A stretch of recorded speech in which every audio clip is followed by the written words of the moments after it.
Good evening everyone. आवाज clear है सबको? Good evening sir. Good evening everyone. ठीक है, आज आगे कंटिन्यू करते हैं। आज का लेक्चर काफी इंपॉर्टेंट है, बहुत कुछ सीखने को मिलेगा।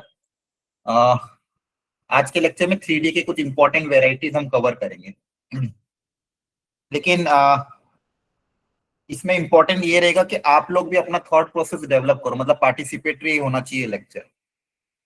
अगर आप जब तक सोचोगे नहीं और गलत स्टेप नहीं अपनाओगे या फिर गलत को सही नहीं करोगे, ये चैप्टर डिफिकल्ट हो जाएगा आपके लिए। जितना थोड़ा माइंड डेवलप करोगे, जितना खोल खोल के इसमें सोचोगे, उतना चैप्टर आपके लिए आसान बनेगा। तो आपको डायग्राम बना के चीजें सोचने की क्या मैनिपुलेशन करें ताकि क्वेश्चन सॉल्व हो जाए। इसलिए जब भी मैं कुछ पूछूं तो पार्टिसिपेट जरूर करना, कोशिश करना अपनी तरफ से कि ये कर सकते हैं क्या या फिर ये कर सकते हैं क्या। गलत होगा चलेगा, लेकिन पार्टिसिपेट करना इंपॉर्टेंट है ताकि आपका गलत तरीका आपको ध्यान रहे। अब जैसे ये क्वेश्चन था, ये यहाँ पे आपको दो लाइंस गिवन है। x minus 5/3 equal to y minus 7/-1 equal to z plus 2/1। एक लाइन ये है, और एक और कोई लाइन है दूसरी। इसकी इक्वेशन भी आपको गिवन है। दोनों लाइन एक पॉइंट पे इंटरसेक्ट कर रही है, उसका आपको पॉइंट ऑफ इंटरसेक्शन निकालना है। अब ये जो पार्ट है, ये कहीं ना कहीं जो अच्छे जेई लेवल के क्वेश्चन आएंगे उसमें कहीं ना कहीं ये वाला पार्ट एज ए सब पार्ट यूज हो सकता है। तो आपको ये पता होना चाहिए पॉइंट ऑफ इंटरसेक्शन ऑफ दो लाइन कैसे निकाला जाए।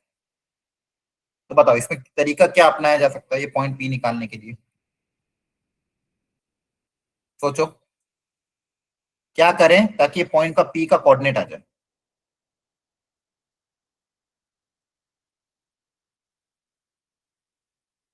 नहीं, एंगल एंगल से मतलब होगा भी नहीं और लेंथी बहुत होगा।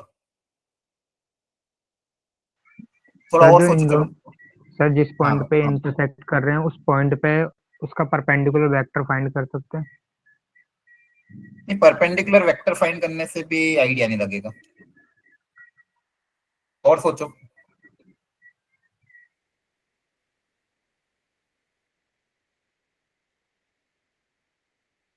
अच्छा, क्या आप लाइन पे पॉइंट अज्यूम कर सकते हो? बोलो हाँ सर। कैसे अज्यूम करते थे, क्या सिखाया था? लाइन पे पॉइंट, जैसे लाइन L1 है, लाइन L1 पे कैसे पॉइंट अज्यूम करेंगे? जैसे ये ऑरेंज वाली लाइन है, इस पे मुझे कोई भी पॉइंट अज्यूम करना है, तो कैसे अज्यूम करते हैं? x, y, z करें। नहीं, मतलब एक्स वाई जेड क्या अज्यूम करते हो, कैसे अज्यूम करते हो? कल सिखाया था पिछली क्लास में, assume a point on line. बताओ ये हुआ था कवर कि नहीं? रेशियो ले लेंगे इसका 5:7:-2 का। नहीं नहीं नहीं, आपको मैंने कल की क्लास में नहीं बताया था क्या? सर जो इक्वेशन दे रखी है उससे निकालना है क्या? नहीं नहीं नहीं, देखो कभी भी लाइन की इक्वेशन दो हो, ये दिमाग में छाप लो, इसको बहुत इंपॉर्टेंट है, लिख लो इसको अगर याद नहीं है तो।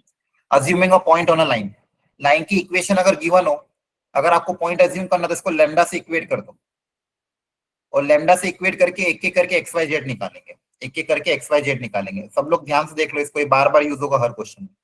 x minus 2/3 equal to y minus 5/4 equal to z minus 1/2 मान लो ये है। ये कोई लाइन है, इस लाइन के ऊपर मुझे कोई भी एक पॉइंट अज्यूम करना है। इस लाइन के ऊपर मुझे कोई भी एक पॉइंट अज्यूम करना है, तो कैसे अज्यूम करूंगा? मैं क्या करूंगा, इसको लैम्डा से इक्वेट कर दूं। ये तीनों रेशियो आपस में इक्वल है लैम्डा के बराबर। अब एक एक रेशियो को लैम्डा से इक्वेट करते हैं, जैसे हमने पहले डिराइव भी किया था। इसको अगर लैम्डा से इक्वेट करोगे तो यहाँ से x की वैल्यू कितनी आ जाएगी? 3 लैम्डा प्लस 2, हाँ है ना? Yes sir. इस वाले को भी लैम्डा से इक्वेट करोगे तो यहाँ से y कितना आ जाएगा? 4 लैम्डा प्लस 5। और z वाले को भी लैम्डा से इक्वेट करोगे तो z कितना आ जाएगा? 2 लैम्डा प्लस 1। तो लैम्डा के अलग अलग वैल्यू पे आपको उस लाइन पे अलग अलग पॉइंट मिलेंगे। तो ये ध्यान रखना, कभी भी लाइन पे अगर पॉइंट अज्यूम करना हो तो क्या करोगे, लैम्डा से इक्वेट कर दो और एक्स वाई जेड निकाल लो। किसी को डाउट है इसमें? किसी को, एनीवन जल्दी बताओ। क्लियर है? Yes sir.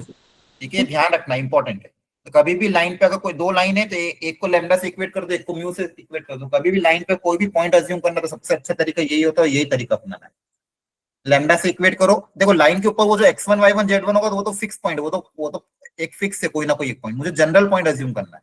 x1 y1 z1 तो क्या है, वो तो फिक्स है, वो तो कोई ना कोई एक जगह बैठा होगा। लेकिन आपको कोई भी जनरल पॉइंट अगर किसी भी लाइन पे किसी भी जगह जनरल पॉइंट अज्यूम करना तो फिर लैम्डा से इक्वेट करके करना पड़ेगा।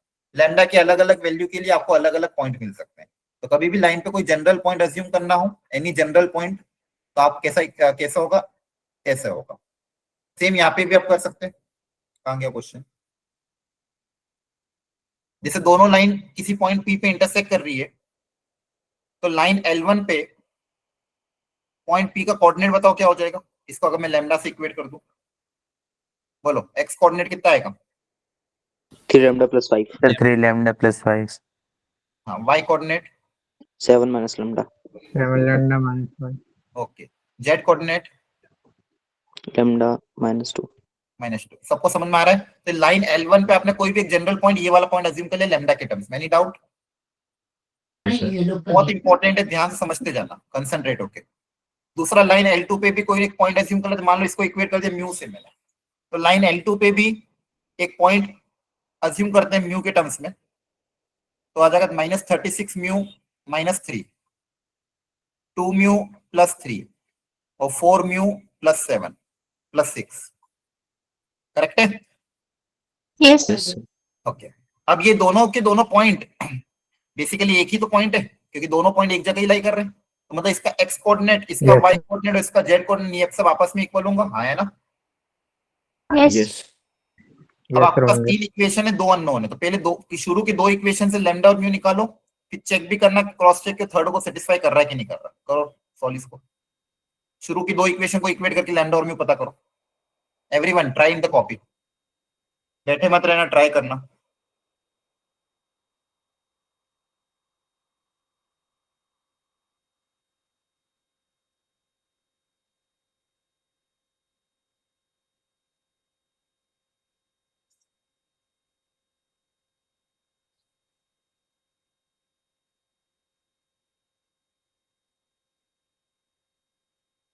जल्दी से इक्वेट करो, पता करो लैम्डा कितना आएगा, म्यू कितना आएगा, फिर क्रॉस चेक करना तीसरी इक्वेशन को भी सेटिस्फाई कर रहा है कि नहीं।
सब्सट्रैक्ट करने पे 30 म्यू इक्वल टू करिए -20, सो म्यू इक्वल टू 2/3 आ रहा है क्या? चेक करना। Yes, sir. -2/3 आएगा। हाँ -2/3, वेरी गुड। अब इस म्यू की वैल्यू किसी एक में रख दो तो लैम्डा आ जाएगा, तो 2 म्यू + 3 = 4 था, 2 म्यू + लैम्डा = 4 था, तो 2 × -2/3 + लैम्डा = 4, तो लैम्डा की वैल्यू आ जाएगी 4 + 4/3। कहीं गड़बड़ हुई क्या? सर 16/3 16 by सर 3, यही sir. आ ये आ रहा है? Yeah. Yes, sir. ओके, तो लैम्डा की वैल्यू 16/3 आ रही है। अब इस लैम्डा और म्यू की वैल्यू की तीसरी में रख के देख लेते हैं एक बार। लैम्डा -2 कितना आ रहा है एक पता कर लेते हैं। 4 म्यू +6 कितना आएगा, तो लैम्डा -2 की वैल्यू देखो कितनी आ रही है। तीसरा भी तो सेटिस्फाई करना चाहिए, तीनों के तीनों पॉइंट इक्वेट होना चाहिए, है ना? अगर मान लो तीसरा सेटिस्फाई नहीं करेगा, इसका मतलब क्या होगा? अगर मान लो ऐसा कभी हो जाए कि लैम्डा और म्यू की जो वैल्यू आई और तीसरे में रख के देखिए तो सेटिस्फाई नहीं कर रहा, तो क्या होगा? सर वो इंटरसेक्ट नहीं हो हाँ, पाएंगे मतलब इंटरसेक्ट नहीं आएगी, मतलब इनके बीच में कोई सॉल्यूशन नहीं आएगा, दोनों लाइन नॉन इंटरसेक्टिंग हो जाएगी। क्लियर है? कोई सर अगर मान लो इक्वल आ रहा है। तो यहाँ पे अपन देखेंगे तो कितना आ जाएगा 10/3 है ना। आप म्यू म्यू वाला भी टर्म निकाल के देख लेते हैं 4 म्यू + 6। यहाँ पे म्यू की वैल्यू रख दो, इसको भी सिंप्लीफाई करने पे क्या आ रहा है 10/3। दोनों बराबर आ रहे हैं मतलब इंटरसेक्ट कर रही है। अच्छा बताओ पॉइंट ऑफ इंटरसेक्शन क्या होगा, कैसे निकालेंगे पॉइंट ऑफ इंटरसेक्शन। लैम्डा या म्यू की वैल्यू किसी एक में रख देते हैं, है ना। Yes sir. लैम्डा या म्यू की वैल्यू आप रख दो कि किसी एक इक्वेशन में आपका पॉइंट ऑफ इंटरसेक्शन भी आ जाएगा। क्या है समझ में आ रहा है? Yes, sir. Yes, sir.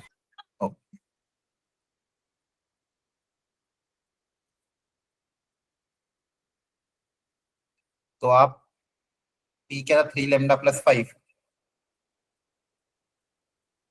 Minus lambda + 7 और लैम्डा -2, यहाँ पे लैम्डा की वैल्यू रख दो, दैट इज 16/3। तो 16/3 ये था ना 16/3, हाँ 16/3 यहाँ रखोगे तो कितना आएगा 16 + 5 comma -16/3 + 7 comma 16/3 - 2 21 comma 5/3 comma -2/3। Understood. तो पॉइंट पी का कोऑर्डिनेट मतलब आपने क्या निकाला point of intersection of two sir वो लाइन। 10/3 आएगा 10/3 ठीक सर है, लास्ट कॉल। ओके। तो कभी भी आपको दो लाइन अगर गिवन हो तो पॉइंट ऑफ इंटरसेक्शन निकालने का ये तरीका होगा। और लाइन पे पॉइंट कैसे अज्यूम करते हैं ध्यान रहेगा, किसी भी लाइन पे जनरल पॉइंट अज्यूम करने का तरीका क्या है, लैम्डा से इक्वेट कर दो। लैम्डा से इक्वेट करके लाइन पे जनरल पॉइंट अज्यूम किया जा सकता है। ओके अगली वेराइटी ध्यान से पढ़ो इस क्वेश्चन को, डायग्राम बनाओ।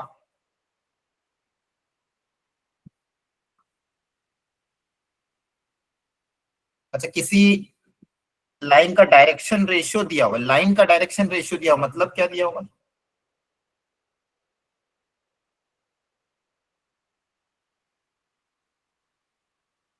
सर उसका वेक्टर दे रखा है, मतलब वेक्टर बता रखा है वो। मतलब कौन सा वेक्टर? सर उस लाइन के पैरेलल वेक्टर। हाँ वे कभी भी किसी भी लाइन का डायरेक्शन रेशियो दिया हो इसका मतलब क्या है, उस लाइन का पैरेलल वेक्टर दिया हुआ है, ध्यान रखना है ना।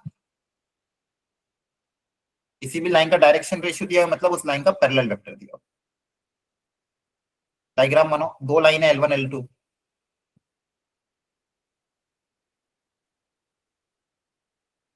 मान लो एक लाइन L1, दूसरी कोई लाइन होगी L2, और जो एक लाइन है आपकी L जिसका डायरेक्शन रेशियो दिया, डायरेक्शन रेशियो दिया मतलब इसके पैरेलल वेक्टर दिया हुआ है, लाइन L का पैरेलल वेक्टर दिया हुआ है ना, जो कि ये I cap -4j cap + 2k cap. Line L का पैरेलल वेक्टर आपको दे दिया है। अब बोला है कि ये जो लाइन है ये इन दोनों लाइन को दो पॉइंट पे इंटरसेक्ट करती है A और B पे। आपको ये डिस्टेंस A भी निकालना है, मतलब ये A और B के कोऑर्डिनेट्स पता करने बेसिकली। अगर ये A और B के कोऑर्डिनेट्स पता चल जाएंगे तो काम हो जाएगा। अंडरस्टूड। Yes. करो ट्राई और दिमाग लगा के सोच के थॉट प्रोसेस बताओ क्या होगा।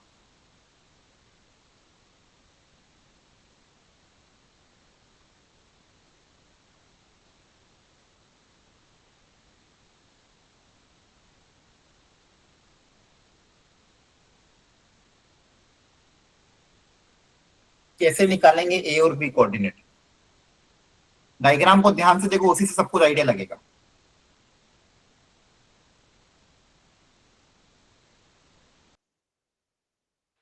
सर जो ए बी स्क्वायर निकालना है, ये ए बी वेक्टर का मैग्नीट्यूड का स्क्वायर निकालना है।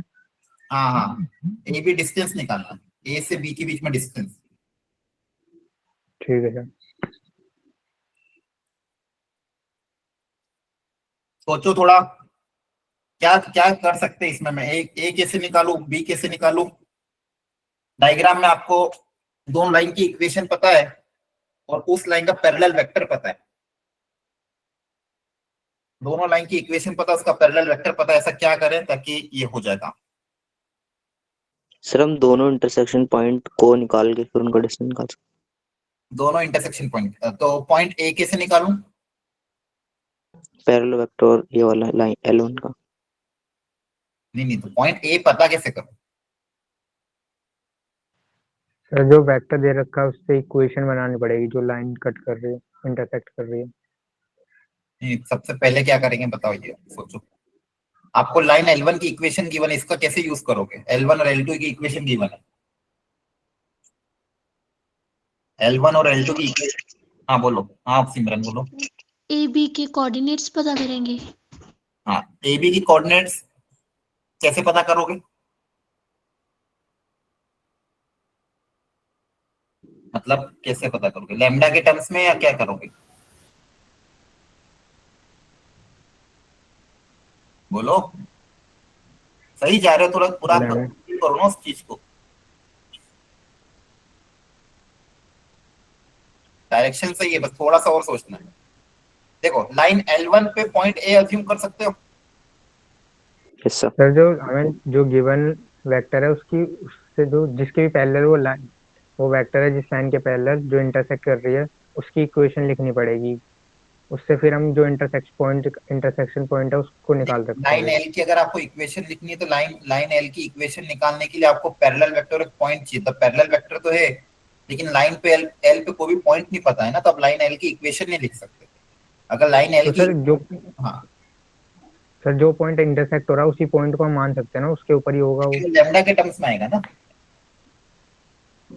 हाँ, वो लैम्डा के टर्म्स में आएगा, फिर आपकी इक्वेशन भी मतलब लैम्डा के टर्म्स में आएगी। तो समझ गया, सबसे पहले पॉइंट ए अज्यूम कर लो, लाइन L1 ग्रीन लाइन पे पॉइंट ए अज्यूम कर लो लैम्डा के टर्म्स में। 3 lambda plus 7 minus lambda plus 1 और लैम्डा माइनस 2, ये पॉइंट ए अज्यूम कर लिया।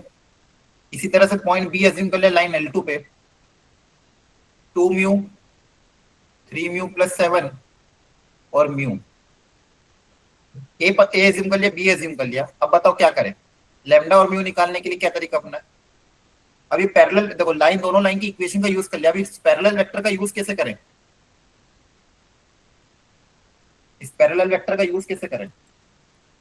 सर ये जो पॉइंट्स हमें मिले हैं अगर हम इनका रेशियो ले तो वो जो पैरेलल वेक्टर उसके बराबर आएगा। हाँ, आप ये बोल सकते हो ये जो लाइन है, ये लाइन के ऊपर ये दोनों पॉइंट लाई कर रहे हैं और ये पैरेलल वेक्टर भी इसके पैरेलल है, लाइन के पैरेलल। आपने सही बताया, ये जो ए बी वेक्टर होगा या बी ए वेक्टर होगा, क्या ए बी वेक्टर और ये जो लाइन का पैरेलल वेक्टर ये दोनों आपस में पैरेलल होंगे क्या? डायग्राम से दिख रहा है, वो यस मेरा सर। लाइन का हाँ पैरेलल सर। वेक्टर है और ये दोनों पॉइंट भी लाइन के ऊपर लाई कर रहे हैं, तो ये जो ए बी वेक्टर होगा लाइन के पैरेलल होगा। अब दो वेक्टर अगर पैरेलल होता तो आपको मैंने क्या सिखाया था, याद है? दो वेक्टर का कोलिनियर है या पैरेलल है तो उनके आई कैप जे कैप और के कैप के रेशियो आपस में इक्वल होंगे क्या? यस हाँ सर। सर। अच्छा बताओ, ए बी वेक्टर कैसे निकली, ए बी वेक्टर के डायरेक्शन रेशियोस कैसे लिखोगे? अब मैं देखो, अब शॉर्ट में लिखूंगा ना, आई कैप जे कैप पूरा नहीं लिखूंगा, डायरेक्ट डायरेक्शन रेशियो। तो बताओ ए बी वेक्टर कैसे लिखेंगे, डायरेक्शन रेशियोस कैसे लिखते हैं ए बी वेक्टर? जल्दी बताओ। B minus A. B minus A, तो बी माइनस, अब देखो जब माइनस लिख रहे हो ब्रैकेट्स बनाना, दो दो टर्म है, ब्रैकेट नहीं बनाओगे गलती होगी। तो बी माइनस ए, या आई कैप का कोएफिशिएंट हो गया, जे कैप का कोएफिशिएंट क्या होगा? This minus minus lambda plus 1, brackets बना रहे हैं, ब्रैकेट नहीं बनाओगे फिर कैलकुलेशन एरर होगा। तो ए बी वेक्टर कैसे लिखते हैं, B minus A. A B vector कैसे लिखते हैं, बी माइनस ए। क्या ये सबको समझ में आ रहा है? और पैरेलल वेक्टर ऑलरेडी दिया हुआ था क्वेश्चन में, पैरेलल वेक्टर ऑलरेडी दिया हुआ है, बी वेक्टर कितना दिया हुआ है, आई कैप। पैरेलल वेक्टर की भी डायरेक्शन रेशियोज लिख देता हूं। बताओ पैरेलल वेक्टर की डायरेक्शन रेशियोज क्या है? सर दे रखे हैं क्वेश्चन में। बताओ क्या है? 1 माइनस 4 1 2 माइनस 4 और 2 है ना। अब ये दोनों अगर पैरेलल है तो इनके आई कैप जे कैप और के कैप, इनके डायरेक्शन रेशियोज के रेशियो आपस में इक्वेट होंगे। 2 mu minus 3 lambda minus 7 divided by 1 equal to 3 mu plus 7 plus lambda minus 1 divided by minus 4 equal to mu minus lambda plus 2 divided by 2। यहां तक सबको समझ में आया कि नहीं आया? देखो ध्यान से एवरीवन। यस। अब आपके पास तीन Yes, रेशियो sir. है, पहले दो रेशियो को इक्वेट करोगे तो लैम्डा और म्यू में एक इक्वेशन आएगी, पीछे वाले दोनों रेशियो को इक्वेट करोगे तो लैम्डा और म्यू में दूसरी इक्वेशन आएगी। दो इक्वेशन दो वेरिएबल, वहां से क्या लैम्डा और म्यू निकालोगे, पहले दो रेशियो को आपस में इक्वेट कर दोगे, दूसरे दो रेशियो को आपस में इक्वेट कर दोगे, तो लैम्डा और म्यू में दो इक्वेशन आएगी, दोनों को सॉल्व करके क्या आएगा, लैम्डा और म्यू। फिर लैम्डा और म्यू की वैल्यू ए और बी में रख देंगे, ए और बी के कोऑर्डिनेट्स आ जाएंगे, ए और बी के कोऑर्डिनेट्स अगर आ जाएंगे फिर दोनों के बीच में डिस्टेंस फार्मूला अप्लाई। अंडरस्टूड और not? Yes sir. Yes sir.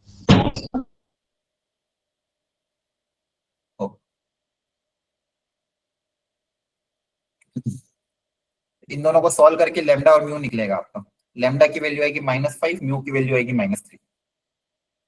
दो दो ही रेशियो को आपस में इक्वेट कर दोगे,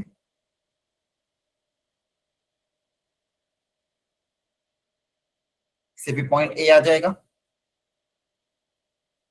वो पॉइंट बी आ जाएगा, लैम्डा और म्यू की वैल्यू। जब दो पॉइंट पता, दोनों के बीच में डिस्टेंस फार्मूला लगा दोगे। डिस्टेंस फार्मूला याद है ना सबको? √ x2 - x1 का whole square plus y2 - y1 का whole square plus z2 - z1 का होल स्क्वायर। यहाँ पे देखो लैम्डा और म्यू निकल जाएगा, डिस्टेंस आ जाएगा, डिस्टेंस फार्मूला अप्लाई करते हैं। चलो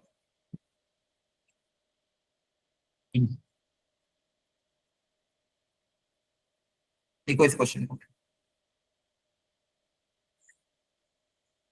फुट ऑफ परपेंडिकुलर कैसे निकालना वो सीखना। हेडिंग भी डाल सकते हैं, फुट ऑफ परपेंडिकुलर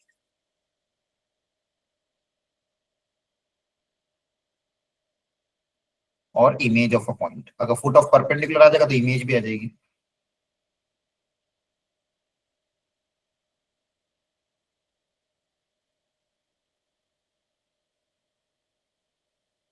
एक लाइन जो कि पॉइंट बी और सी से पास कर रही है,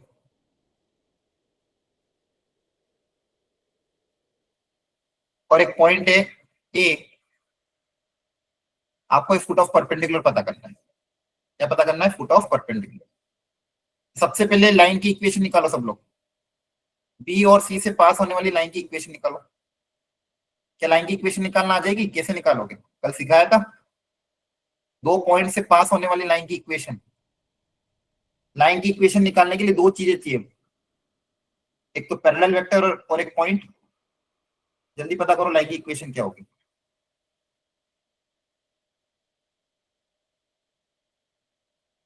क्या लाइन की इक्वेशन निकालना आती है? हाँ या ना जवाब दो। यस कैसे यस निकालते सर। हैं? पॉइंट तो पता है, लाइन के ऊपर पॉइंट तो पता है, बताओ पैरेलल वेक्टर क्या होगा? सर, जो बी सी वेक्टर होगा। पैरेलल वेक्टर क्या हो जाएगा? यही वेक्टर खुद ही कल सिखाया था पिछली क्लास में। Yes. जल्दी पता करो, सबसे पहले लाइन की इक्वेशन ही निकालेंगे। तो पैरेलल वेक्टर हो जाएगा बीसी वेक्टर। बीसी वेक्टर मतलब C minus B, C minus B. अब यहां रख दो value, x minus x1 by A, y minus y1 by B, z minus z1 by c. तो लाइन की इक्वेशन होगी। सबसे पहले अपन ने लाइन की इक्वेशन निकाली। अब लाइन की इक्वेशन निकालने के बाद अब सोचते हैं फुट ऑफ परपेंडिकुलर कैसे निकालना। सबसे पहला काम क्या करा, सबको समझ में आया? दो पॉइंट से लाइन से पास होने वाली लाइन की इक्वेशन। हमेशा अपन को ज्यादातर केसेस में लाइन की इक्वेशन देंगे, फुट ऑफ परपेंडिकुलर निकालना होगा। इस केस में बस क्या कर दिया, पहले लाइन की इक्वेशन निकलवा दी, अब फुट ऑफ परपेंडिकुलर के बारे में सोचिए। देखो ध्यान से, तो मैं इसको वापिस आगे लिख रहा हूँ अगले पेज पे। आपके पास अगर लाइन की इक्वेशन गिवन हो, x minus 4 by -1 equal to y minus 7 by 2 equal to z minus 1 by 2। ये लाइन की इक्वेशन आपको पता है। एक पॉइंट है कोई a 1,0,3, इस पॉइंट से इस लाइन पे परपेंडिकुलर ड्रॉप किया गया। मान लो d, इस लाइन इस पॉइंट a से इस लाइन पे परपेंडिकुलर ड्रॉप किया d। आपको इस d का कोऑर्डिनेट पता करना है। a से लाइन पे परपेंडिकुलर ड्रॉप किया गया है d, इस d का कोऑर्डिनेट पता करना। अब दिमाग लगाओ, सोचो क्या करें, वापिस से सोचो ये d कैसे पता करें? Foot of circle last slide दिखाना। पहले भी ये सोचो, बाद में दिखना लास्ट में। लाइन की इक्वेशन निकाली, कुछ भी नहीं है, घर पे लिखना। यहाँ पे बताओ मुझे, नहीं सर, पॉइंट ए से फुट ऑफ परपेंडिकुलर कैसे निकालो? सर यहाँ पे जो y माइनस 7/2 है, यहाँ पे -2 आएगा शायद। वो ठीक है, माइनस प्लस कर लेंगे, अभी जो बोला है वो सोचो। ठीक है।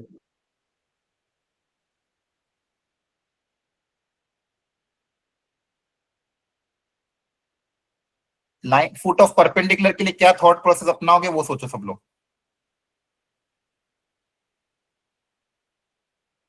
फुट ऑफ परपेंडिकुलर कैसे निकालेंगे, दिमाग लगाओ जल्दी से। ये गिवन डेटा है आपके सामने जो भी है, गूगल पे सर्च वर्च मत करना, खुद का दिमाग लगाना। बहुत से बच्चे तो इधर उधर सर्च करके आंसर दे देते हैं, पता चल जाते हैं। सर एक बार दोबारा बताओगे फुट ऑफ परपेंडिकुलर क्या है? फुट ऑफ परपेंडिकुलर क्या, वहां से परपेंडिकुलर ड्रॉप किया तो जो फुट है उस परपेंडिकुलर कोऑर्डिनेट पता करना है, पॉइंट डी। वहां से अच्छा, ठीक है। परपेंडिकुलर ड्रॉप करोगे तो जिस पॉइंट पे इंटरसेक्ट करेगा वो फुट। पॉइंट ए से लाइन पे परपेंडिकुलर ड्रॉप किया गया है, आपको इस डी का कोऑर्डिनेट निकालना है। सब लोग अपना दिमाग सोच, थोड़ा सा सोचो, गलत होगा चलेगा, इट्स ओके, लेकिन सोचना आपको खुद से पड़ेगा, तो ही आप इस चैप्टर में अच्छा बन पाओगे। सर सर डी अगर हम वेक्टर को अज्यूम करके हम डॉट प्रोडक्ट करके वो निकाल सकते हैं। डी पॉइंट को अज्यूम करो, वेक्टर थोड़ी। डी क्या एक हाँ पॉइंट है सर। ना। सबसे पहले डी पॉइंट को आप अज्यूम कर सकते हो, लाइन, इस लाइन पे पॉइंट डी है, आया ना। गिवन जो लाइन है उसके ऊपर पॉइंट डी अज्यूम कर सकते हैं अपन, हमेशा पॉइंट अज्यूम कर लिया करो, अननोन बहुत कम रहता है। तो पॉइंट डी, लाइन के ऊपर एक पॉइंट डी जिसको हमें निकालना है, इसको अज्यूम कर लेते हैं। Minus lambda plus 4, minus 2 lambda plus 7 और 2 लेमडा प्लस 1। अभी अगर ये लेमडा आ गया तो ये पॉइंट डी आ जाएगा, हाँ है ना, बोलो। अब लेमडा निकालने के लिए क्या तरीका अपना है, अब सोचो, लेमडा निकालने के लिए कौन सा कॉन्सेप्ट अपना है, डायग्राम को देख के। एडी वेक्टर निकाल के उसको इस वेक्टर के डॉट प्रोडक्ट करके जीरो से इक्वेट कर देंगे। एडी जो है वो लाइन के परपेंडिकुलर है। अब लाइन के परपेंडिकुलर, अब देखो लाइन से तो डॉट प्रोडक्ट नहीं कर सकते, डॉट प्रोडक्ट तो दो वेक्टर का होता है, तो एडी का डॉट प्रोडक्ट किसके साथ करूंगा, एडी वेक्टर का डॉट प्रोडक्ट किसके साथ होगा लाइन में?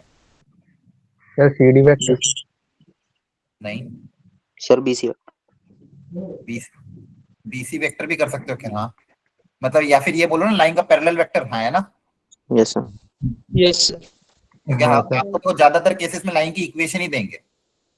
कभी भी दो लाइन के बीच में एंगल के बारे में क्या बोला था मैंने, लाइन का पैरेलल वेक्टर के साथ ही डॉट प्रोडक्ट हो, ऐसे जो भी सोचना है। तो यहाँ पे जो एडी वेक्टर है वो लाइन के परपेंडिकुलर है, मतलब लाइन के पैरेलल वेक्टर के परपेंडिकुलर है, तो AD vector will be perpendicular to B vector. सबसे पहले अपन ने पॉइंट, देखो टफ नहीं है, बहुत आसान है। सबसे पहले पॉइंट अज्यूम, डी अज्यूम कर लो। स्टेप 1 क्या है, फुट ऑफ परपेंडिकुलर निकालने का, हेडिंग डाल देना फुट ऑफ परपेंडिकुलर। सबसे पहले आपने क्या करा, पॉइंट डी अज्यूम करा लाइन के ऊपर। फिर आप बोलोगे ये जो एडी वेक्टर है ये बी के परपेंडिकुलर, अब दो वेक्टर अगर परपेंडिकुलर होते तो क्या करते हैं, दोनों का डॉट प्रोडक्ट 0 होगा।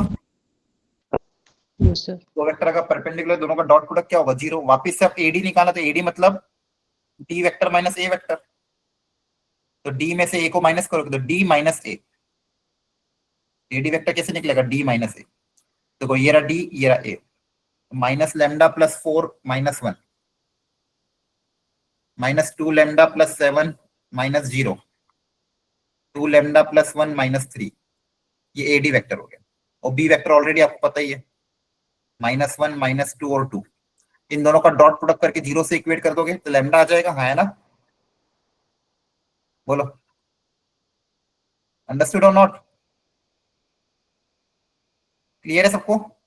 Yes sir. Yes yes. Yes sir. दोनों वेक्टर का डॉट प्रोडक्ट आपस में 0 से इक्वेट कर देना, यहां से आपके पास लेमडा की वैल्यू आएगी। जैसे ही लेमडा आएगा, लेमडा को यहां पे रख देंगे तो पॉइंट डी आ जाएगा, बोलो। Yes sir. ठीक है, तो ये तरीका, इसको दिमाग में रख, छाप लो।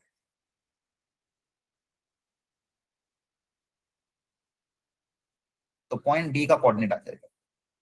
अच्छा, अगर डी का कोऑर्डिनेट आ जाएगा, अब बताओ अगर इस क्वेश्चन में पूछा हो तो find the image of the point, तो इमेज कैसे निकालते हैं? सर लाइन के ऊपर जो एडी वेक्टर की लेंथ नहीं की नहीं, लेंथ पे जो बनेगा।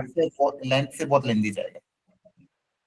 और सोचो, अगर इस पॉइंट की इमेज पूछते, फुट ऑफ परपेंडिकुलर आपने निकाल चुके हो, बोलते हैं इस पॉइंट का इस लाइन के अबाउट इमेज क्या होगा, अगर इमेज पूछते तो कैसे निकालते हैं? Sir mid point formula. Mid point formula, हाँ मिड पॉइंट फॉर्मूला कैलकुलेशन आसान देगा। Image of the point, heading डालो ये भी। ये क्वेश्चन भी आया था जेई में इस साल ही, हर साल पूछते हैं, 2-3 साल पहले भी आया था, 3-4 बार आ चुका है। किसी भी पॉइंट की इमेज निकालने का question, image of a point with respect to line.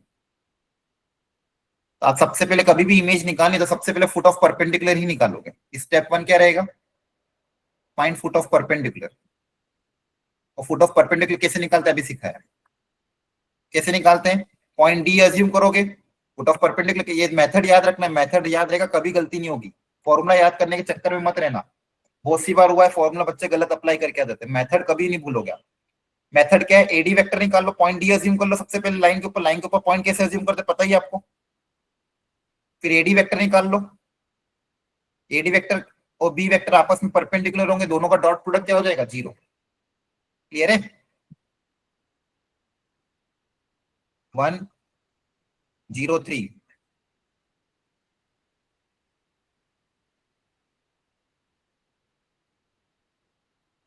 आपने निकाल लिया foot of perpendicular, that is 5/3 7/3 17/3। अब आपको निकालना है इमेज। इमेज मतलब मान लो ये इमेज आ रही आई या ई, इसके कोऑर्डिनेट अज्यूम कर लेते हैं x0 y0 और z0। अब क्या लगा देंगे, मिड पॉइंट फॉर्मूला। क्या लगा देंगे, mid point formula. Apply mid point formula, लिखते भी जाना। तो मिड पॉइंट फॉर्मूला क्या होता है, x1 plus x2/2 equal to x के बराबर था, x equal to x1 plus x2/2। x क्या है आपका 5/3, x1 कितना है 1, x2 आपको निकालना है। इसी तरह से y कोऑर्डिनेट इक्वेट हो जाएगा, y equal to y1 plus y2/2। y मतलब 7/3, y1 मतलब 0, y2 मतलब y0 डिवाइड बाई 2। इसी तरह से z आ जाएगा, x0 आ जाएगा, y0 आ जाएगा, z0 आ जाएगा। Understood everyone? Yes sir. तो 10/3 Yes, sir. माइनस 1 कितना आ जाएगा, 7/3। y0 आ जाएगा 14/3 और z0 आ जाएगा। तो ये इमेज आ जाएगी। तो ध्यान रखना, इमेज निकालने के लिए सबसे पहले फुट ऑफ परपेंडिकुलर निकालेंगे, फुट ऑफ परपेंडिकुलर निकालने के बाद इमेज निकालेंगे। Understood everyone? Yes, sir. Okay, चलो अब इसके बारे में सोचो। डायग्राम बनाओ तो दिमाग लगाओ, खुद का दिमाग लगाना। अभी भी बता रहा हूँ, जितना आप सोचोगे उतना ज्यादा डेवलप्ड होगा। और कोई भी अगर नया क्वेश्चन आए, आपकी 100% चांसेस है कि आप बना लोगे। ये चैप्टर से बहुत इजी क्वेश्चन ही आते हैं। जो इंपॉर्टेंट पार्ट था प्लेन वगैरह सब कुछ डिलीट कर दिया है। तो प्लेन अगर होता तो प्लेन से बहुत तगड़े तगड़े क्वेश्चन बनते थे, लेकिन अभी जो पार्ट बचा है वो बहुत इजी है। इसलिए इस चैप्टर को ढंग से करो, खुद से थॉट प्रोसेस डेवलप करो। डायग्राम देख लो। सर इमेज में जेड नोट भी निकालेंगे ना वैसे? हाँ जेड नोट भी निकालेंगे, निकाल लोगे आप लोग। Yes sir. 17/3 equal to 3 plus z0/2। यहां से आपके पास z0 आ जाएगा। ठीक है, यस सर। अब बोला कि एक लाइन की इक्वेशन गिवन है।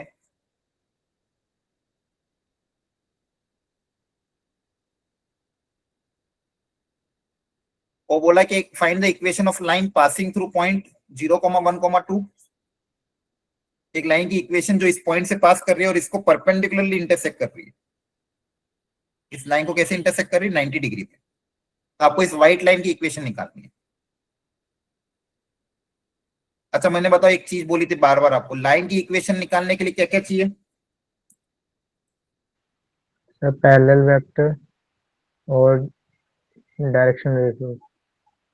नहीं नहीं गलत बोला, वापस बोलो। पैरेलल वेक्टर और पॉइंट।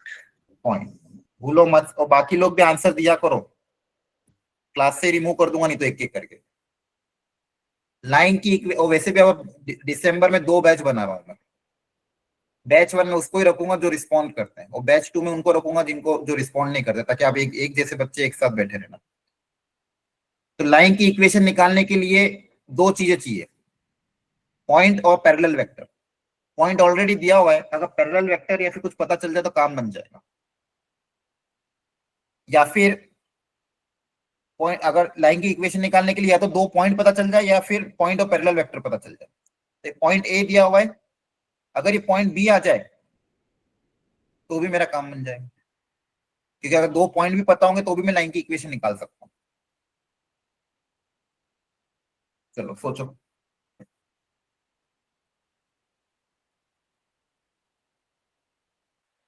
सर हम इसमें लैम्डा पुट करके वो नहीं कर सकते?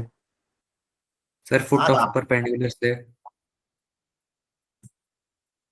अगर फुट ऑफ परपेंडिकुलर निकाल सकते हो, फुट ऑफ परपेंडिकुलर निकाल सकते हैं सब लोग, हाँ है ना? Yes, sir. Yes Yes, sir. Yes yes sir. Foot of perpendicular आ यस जाएगा तो पॉइंट बी आ जाएगा, पॉइंट ए पता है, पॉइंट बी पता है, क्या लाइन की इक्वेशन आ जाएगी? Yes. यस है ना? देखो आप खुद यस से, सर आप खुद ही सोच रहे हो कि नहीं अब, इसलिए मैंने कहा था खुद से थॉट प्रोसेस डेवलप करो। अंडरस्टूड? तो पॉइंट बी निकालने के लिए क्या निकालोगे? Foot of perpendicular. Foot of perpendicular कैसे निकालते हैं? सबसे पहले पॉइंट बी अज्यूम कर लोगे लैम्डा के टर्म्स में, फिर वापस से क्या करोगे? ए बी वेक्टर और इस लाइन का पैरेलल वेक्टर दोनों आपस में परपेंडिकुलर होंगे तो दोनों का डॉट प्रोडक्ट क्या हो जाएगा? जीरो। पहले पॉइंट अज्यूम यस करो सर। और A B dot B equal to zero कर दो, यहां से लैम्डा आ जाएगा। लैम्डा आ जाएगा तो पॉइंट आ जाएगा, पॉइंट आ जाएगा, लाइन की इक्वेशन आ जाएगा। Understood everyone? Yes, sir. Yes sir yes sir चलो अब देखो, इसके लिए भी सब, इन सब क्वेश्चन के लिए ना बुक्स में एक एक फॉर्मूला दिया हुआ है, लेकिन हम एक के लिए फॉर्मूला याद नहीं करेंगे, मेथड डेवलप करेंगे खुद से, है ना? इसमें वापस दिमाग लगाओ सब लोग। अगली वेराइटी, एक लाइन की इक्वेशन गिवन है,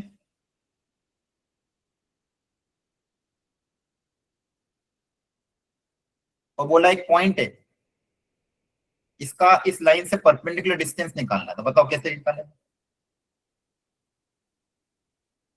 ये डिस्टेंस डी पता करना है।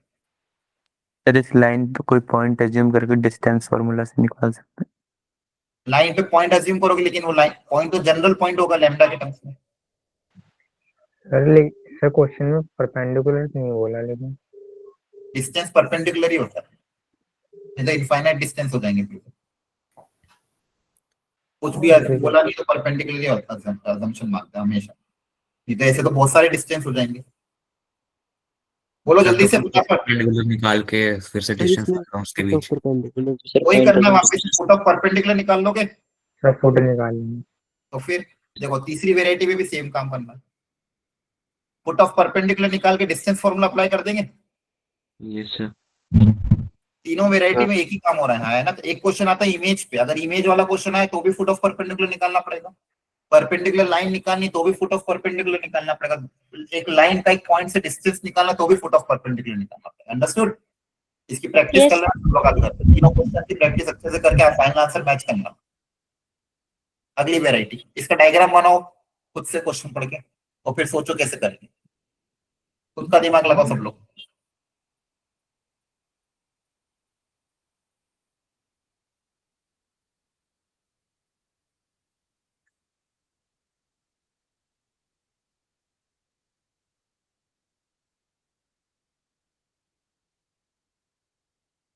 सर ये मैच्ड अलोंग का मतलब पैरेलल है? हाँ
सर हो जाएगा। हो गया? सोचा, थॉट प्रोसेस आ गया? सर इसके जो पैरेलल वेक्टर दे रखा है इसके डायरेक्शन रेशियो निकाल लेंगे और जो इक्वेशन है जो हमने पॉइंट मतलब अज्यूम करा है उनके रेशियो बराबर हो जाएगा तो फिर उससे पॉइंट आ जाएगा उनके बीच का डिस्टेंस। रुको रुको, आपको एक लाइन की इक्वेशन गिवन है x plus 3/-18 equal to y minus 3/1 equal to z minus 6/2 और बोला एक पॉइंट है कोई। एक बार सब लोग समझ लो अच्छे से, जिसको नहीं समझ में आया।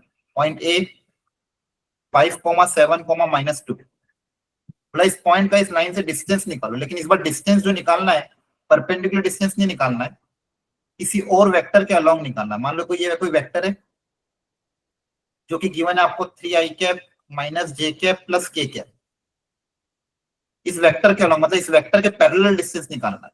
इस वेक्टर के पैरेलल आपको डिस्टेंस पता करना है। मतलब इस वेक्टर के पैरेलल अगर मैं एक लाइन ड्रॉ कर दूंगा, ठीक है, इस वेक्टर के पैरेलल अगर आप लाइन ड्रॉ कर दोगे, ये दोनों ग्रीन लाइन आपस में पैरेलल है। ये दोनों ग्रीन लाइन आपस में क्या है? पैरेलल। Understood everyone?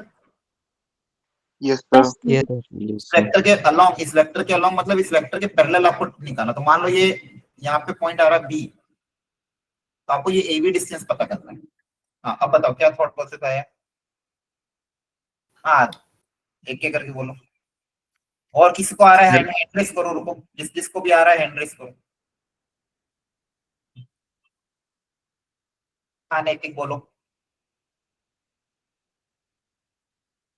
सर पहले इक्वेशन ऑफ लाइन बना ले। सर पहले डायरेक्शन रेशियो। हाँ, एक बार वापस रिपीट करना। सर पहले डायरेक्शन पहले क्या लिख रेशियो। लेंगे? हाँ, डायरेक्शन रेशियो। रेशियो। हाँ, डायरेक्शन रेशियो से क्या करेंगे? सर उस पे इक्वेशन ऑफ लाइन बना लेंगे। वेरी गुड, यही करना था। यहाँ पे देखो पॉइंट ए से पास होने वाली जो लाइन है, क्या इस लाइन की आप इक्वेशन निकाल सकते हो everyone? Yes sir. Yes sir. Agree कर रहे हो? इस पॉइंट हाँ, ए से सर। पास होने वाली लाइन की इक्वेशन, क्योंकि पॉइंट पता है, पैरेलल वेक्टर पता है, पॉइंट पता है, पैरेलल वेक्टर पता है, लाइन की इक्वेशन आ जाएगी। लाइन की अगर इक्वेशन आ गई, अब दो लाइन का पॉइंट ऑफ इंटरसेक्शन भी निकाल सकते हैं। Yes sir. एक तरीका ये। हाँ, ओके, एनीवन एल्स? किसी और का और कोई तरीका जो बताना चाहे? हाँ बोलो, खुद से बोल दो। एनीवन, किसी का और का कोई तरीका हो तो बताओ। बोलो, राहुल, सक्षम, एनीवन बोलो। सर मेरा भी यही था। सेम तरीका है? ओके सर ओके, बोलो। सर अगर एंगल निकाल ले इनका डॉट प्रोडक्ट करके कॉस थीटा निकाल ले, फिर वही एंगल इसके साथ भी बनाएगा वो इक्वेशन के नहीं साथ, नहीं, फिर उसको equal बहुत करके। बहुत लेंथी, बहुत ज्यादा लेंथी होगा, है ना, उससे लेंथी चल जाएगा प्रोसेस। ठीक है, सबसे बेस्ट क्या है कि आप लाइन व्हाइट लाइन के का पैरेलल वेक्टर पता है, पॉइंट पता है, लाइन की इक्वेशन एक लाइन में आ जाएगी। देखो ध्यान से, इस पॉइंट से पास कर रही है और ये पैरेलल वेक्टर पता है, तो लाइन की इक्वेशन क्या आ जाएगी? x minus x1 by A, y minus y1 by B, z minus z1 by C. Clear है? अब दो लाइन का पॉइंट ऑफ इंटरसेक्शन कैसे निकालते हैं? क्या आएगा सबको पॉइंट ऑफ इंटरसेक्शन निकालना? Yes. आज ही हमने एक क्वेश्चन किया था, Yes, sir. पहला जो क्वेश्चन किया था आज कि दो लाइन का पॉइंट ऑफ इंटरसेक्शन, तो क्या करोगे? इसको लैम्डा से इक्वेट करोगे, इसको म्यू से इक्वेट करोगे, पॉइंट बी पता करोगे। जैसे पॉइंट बी आ जाएगा फिर डिस्टेंस फॉर्मूला अप्लाई कर देंगे। हाँ, है ना? Yes. Yes sir. Yes sir. Okay, very good. चलो अगला थॉट प्रोसेस। अगला तो खैर shortest distance between two line है। इसमें तो आपको फॉर्मूला याद करना, अप्लाई करना सबसे आसान है और सबसे इंपॉर्टेंट है। जेई में पता नहीं क्यों पर हर साल ज्यादातर शिफ्ट में ये क्वेश्चन एक आ ही रहा है, shortest distance between two line. ठीक है, और ज्यादा टफ भी नहीं है, फॉर्मूला अप्लाई करके डायरेक्ट आंसर आएगा।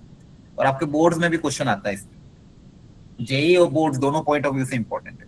तो सुनो ध्यान से, पहले देखो दो जो लाइन है इनके बीच में आपको शॉर्टेस्ट डिस्टेंस निकालना है। तो तीन तरह की लाइन होती है 3D में, 3 डायमेंशन ज्योमेट्री में 3 प्रकार की लाइन होती है। पहली कि पैरेलल हो जाए मान लो, एक तो ये वैरायटी है, ये पहली वैरायटी, इनके बीच में शॉर्टेस्ट डिस्टेंस निकाला जा सकता है। Second variety non coplanar, sorry non parallel but coplanar.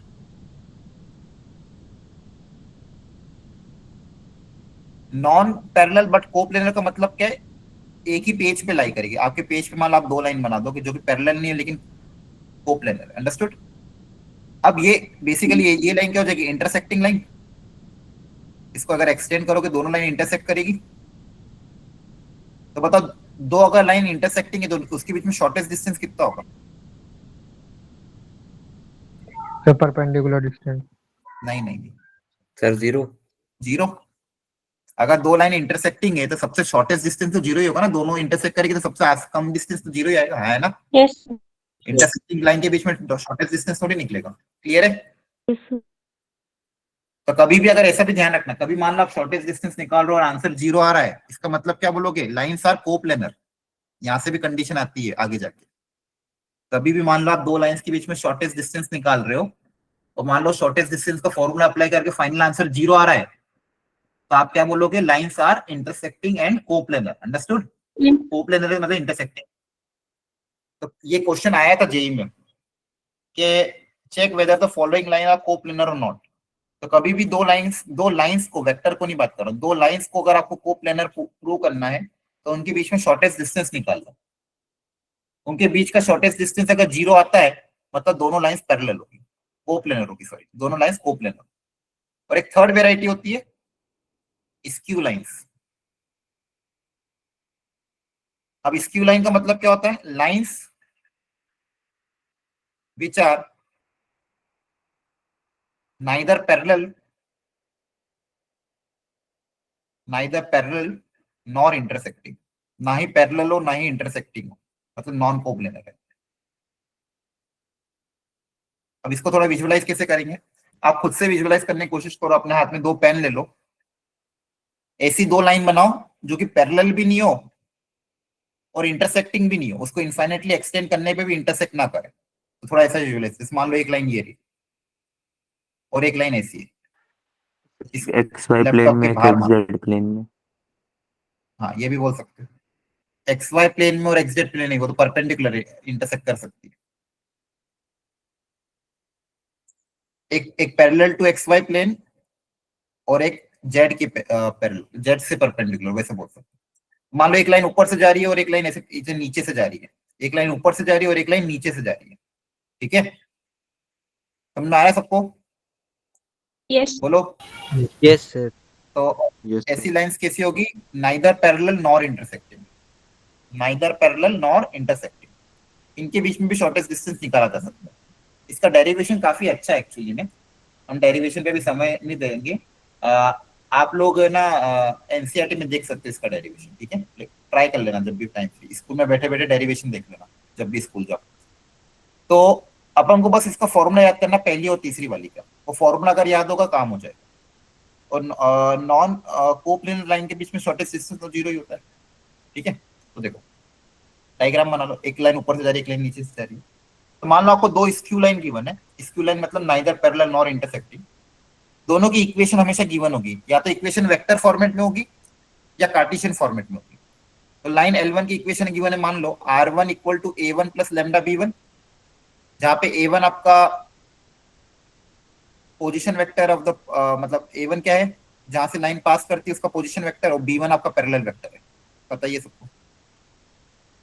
और लाइन L2 है, मान लो ये A2 plus lambda B2, A2 मतलब जहां से लाइन पास कर रही है और B2 मतलब इसका पैरेलल वेक्टर। तो हो सकता है लाइन की इक्वेशन ऐसे गिवन हो, या फिर हो सकता है लाइन की इक्वेशन कार्टेशियन फॉर्मेट में। दोनों लाइन के आपको इक्वेशन देंगे। अब इनके बीच में शॉर्टेस्ट डिस्टेंस का फॉर्मूला आपको रट लेना है। लिख लो सब लोग formula, mod of A2 minus A1 dot A2 minus A1 का डॉट करना है B1 क्रॉस B2 से। A2 minus A1 dot B1 cross B2, तो यहां से एक स्केलर आएगा आंसर ऊपर, न्यूमरेटर में एक स्केलर आएगा number, divided by divided by magnitude of b1 cross b2। जो भी b1 क्रॉस b2 वेक्टर आएगा उसके मैग्नीट्यूड से डिवाइड करें। ये फॉर्मूला कैसे भी करके याद करना है आपको, 5-5 बार 10-10 बार जितनी बार लिखना लिखो, लेकिन याद होना चाहिए। a2 minus a1 dot b1 cross b2 मैं फॉर्मूले बहुत कम ही बोलता हूँ याद करने को, लेकिन इसके लिए बोलूंगा याद कर लेना। इसके लिए अपन को डेरिवेशन नहीं करेंगे, इसके लिए फॉर्मूला याद करके फटाफट आंसर निकालेंगे। a2 minus a1 dot b1 cross b2 divided by magnitude of b1 cross b2। जल्दी से याद कर लो।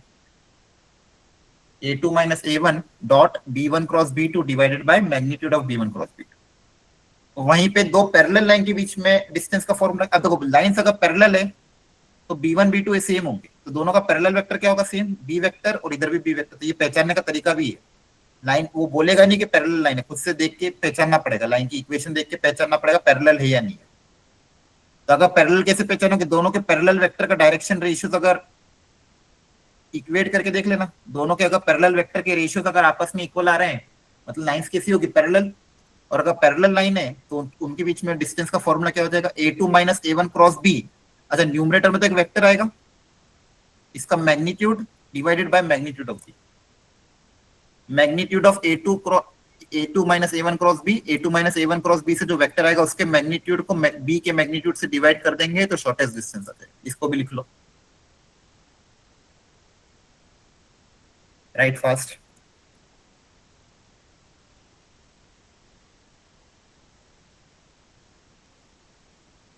अंडरस्टूड और not? Yes, sir. Yes sir. Yes sir.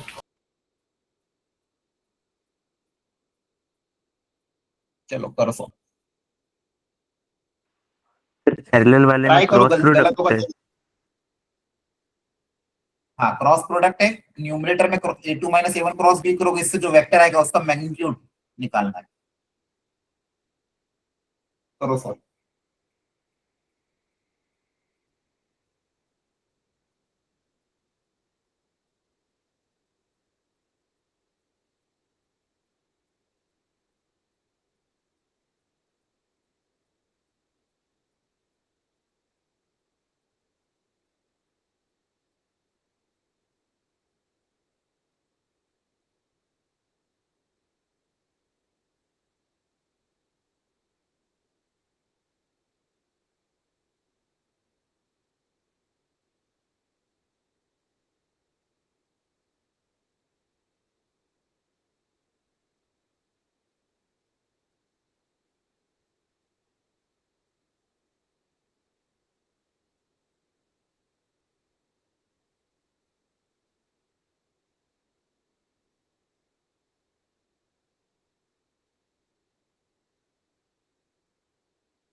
चलो एक बार सीख लो सब लोग। सबसे पहले लाइन L1 का A1 वेक्टर और B1 वेक्टर पता कर लेंगे। A1 मतलब जहां से लाइन पास कर रही है, तो 3 2 1। Line B1 vector 2 3 -1। A2 vector पहले हमने देख भी लिया कि लाइन पैरेलल नहीं, क्योंकि पैरेलल वेक्टर अलग अलग है। -3 6 5। B2 vector 2 1 3। अंडरस्टैंड।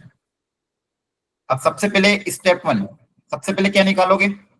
फॉर्मूले के हिसाब से B1 क्रॉस B2 निकालो। सबसे पहले B1 क्रॉस B2 निकाल लिया करो। B1 क्रॉस B2 आता है I J K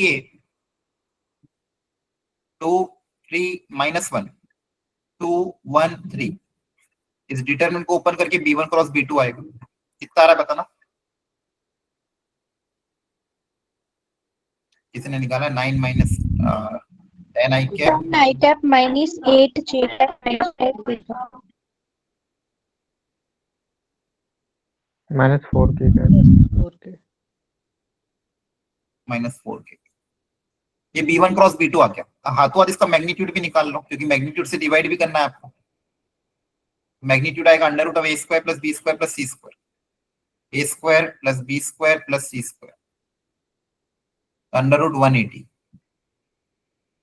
अब एक और क्या चाहिए रहता है? A2 - A1।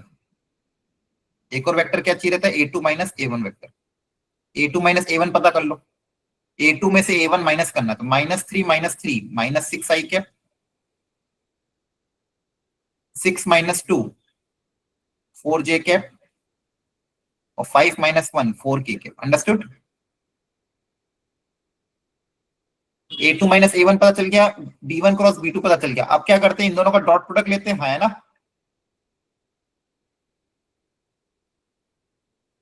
A2 - A1 का B1 क्रॉस B2 के साथ क्या लेते हैं? Dot product.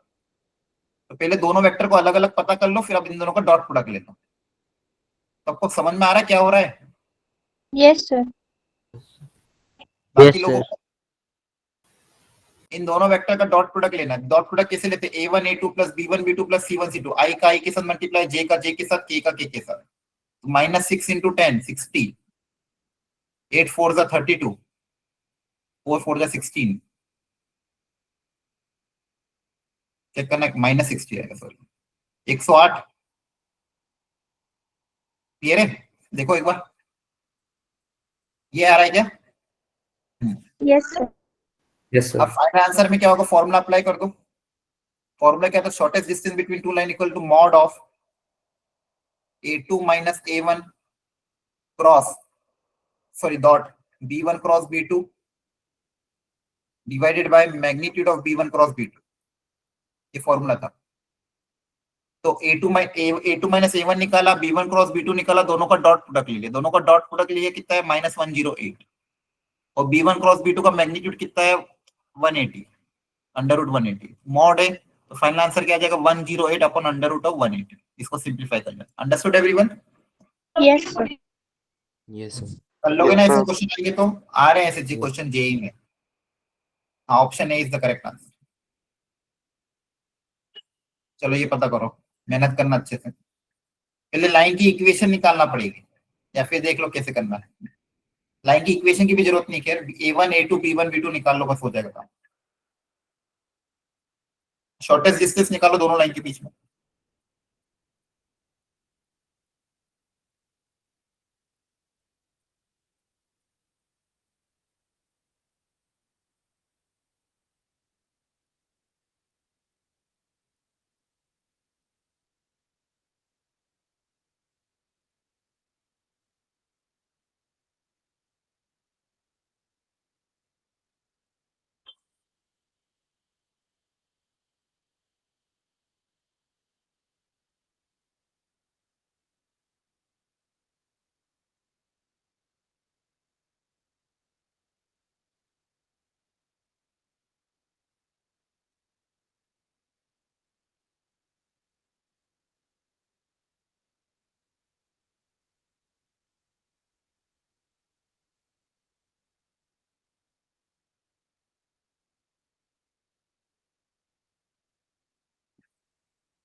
बताओ A1 वेक्टर क्या होगा,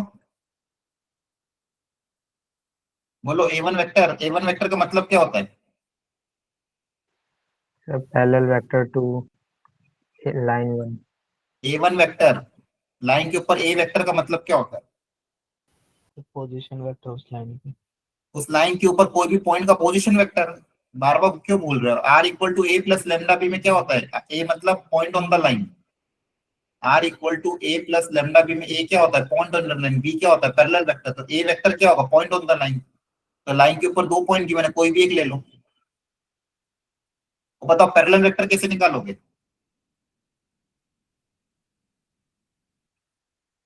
इन दोनों का माइनस B वेक्टर सर इन दोनों को माइनस करके। छोटी छोटी चीजें फिर भी गलत बताते हो आप। 1,1,1 ये पैरेलल वेक्टर हो जाएगा, चेक कर लेने का। इसमें तो सब कुछ दिया हुआ है, पॉइंट और parallel vector. Value put up करो, आंसर आ जाएगा। अंडरस्टूड? और आप देखो ये भी जेईई में 2023 में आया हुआ है। आई जे के B1 1 1 1 B2 2 -1 0, आई के साथ आ जाएगा 0 + 1 आई कैप, जे के साथ आ जाएगा 0 -2 + 2 जे कैप, और के साथ आ जाएगा -1 -2 -3 के कैप। चेक कर लेना। A2 - A1, A2 को A1 में से माइनस करता हूं, 1 - 1 0, -1 -2 -3 2 -3 -k कैप। अब इन दोनों का डॉट प्रोडक्ट ले लो। डॉट प्रोडक्ट कैसे लेते? A1 A2 + B1 B2 + C1 C2, हाँ है ना? सही है? कितना आ रहा है ये? -3। और दूसरा B1 cross B2 under root of A² + B² + C²। ये 4 स्टेप फॉलो कर लेना बस, गलती नहीं होगी। √14 वैल्यू पुट अप कर दो। डॉट प्रोडक्ट की वैल्यू थी -3, ये आया था √14, तो आपका आंसर कितना आ जाएगा? 3/√14। क्वेश्चन में बोला था ये किसके बराबर है? अल्फा के बराबर। तो आपको चाहिए 28 अल्फा स्क्वायर। तो 28 अल्फा स्क्वायर मतलब 9/14, कैंसिल हो जाएगा, कितना आ जाएगा? 18। Understood everyone? इंटीजर टाइप में आया था क्वेश्चन, तो इंटीजर टाइप में आया था, तो आपको बहुत ध्यान रखना पड़ेगा कैलकुलेशंस का। एक भी छोटी गलती हुई तो फाइनल आंसर गलत आ जाएगा। ये 4 स्टेप अपनाना है। B1 क्रॉस B2 पता करो, A2 - A1 पता करो, दोनों का डॉट प्रोडक्ट ले लो, और B1 क्रॉस B2 का मैग्नीट्यूड ले लो, दोनों को डिवाइड कर दो। Understood? Yes, sir. Yes, sir. एक नोट करके लिख लो, यहीं पे लिख लो, लिखो note. If the shortest distance, अच्छा एक बात ध्यान रखना, आप अगर रैंडमली कहीं से PYQ करते हो, गूगल से या यूट्यूब से, प्लेन के क्वेश्चन मत करना। इक्वेशन ऑफ प्लेन डिलीट हो गया, बहुत रेयरली यूज होता है, कभी कभी प्लेन करने जाओगे बहुत समय बर्बाद होगा। पुराने PYQ में प्लेन भी आपको दिखेगा, तो मत करना। तो इफ द शॉर्टेस्ट, क्या बोला था मैं? हाँ, if the shortest distance between two lines is 0, which implies lines are coplanar. ध्यान रखना, if the shortest distance between two lines are 0, which implies lines are coplanar. और आप फिर इसको एक तरीके से और लिखा जा सकता है, condition of coplanarity. Condition of coplanarity क्या होगी? शॉर्टेस्ट डिस्टेंस 0 का शॉर्टेस्ट डिस्टेंस क्या होगा? A2 - A1 dot B1 cross B2, इसकी वैल्यू 0 हो जाएगी, और डिनोमिनेटर तो 0 में चला ही गया। ये क्या है आपकी condition of coplanarity? A2 - A1 dot B1 cross B2 equal to 0। कभी भी चेक करना है कि दो लाइन कोप्लेनर है कि नहीं है, तो A2 - A1 dot B1 cross B2 की वैल्यू निकाल लो। अगर A2 - A1 dot B1 cross B2 0 आता है, इसका मतलब लाइंस कोप्लेनर है। Understood? Yes. Okay, very good. अब आपका काम रहेगा कि मैं आपको एक अभी भेजूंगा असाइनमेंट, बहुत अच्छा असाइनमेंट है मेरे पास 3D का, वो 3D का और वेक्टर का एक असाइनमेंट भेज दूंगा मैं आपको संडे वाला दिन, मतलब आज रात को नहीं तो कल सुबह उठ के असाइनमेंट अच्छे से प्रैक्टिस कर लेना, फिर 12-1 बजे टेस्ट दे देना ढंग से। क्लियर है? Understood? Yes, sir. Okay yes sir. ठीक है, okay, thank you, bye bye, good night. Thank you. Bye sir. Bye sir.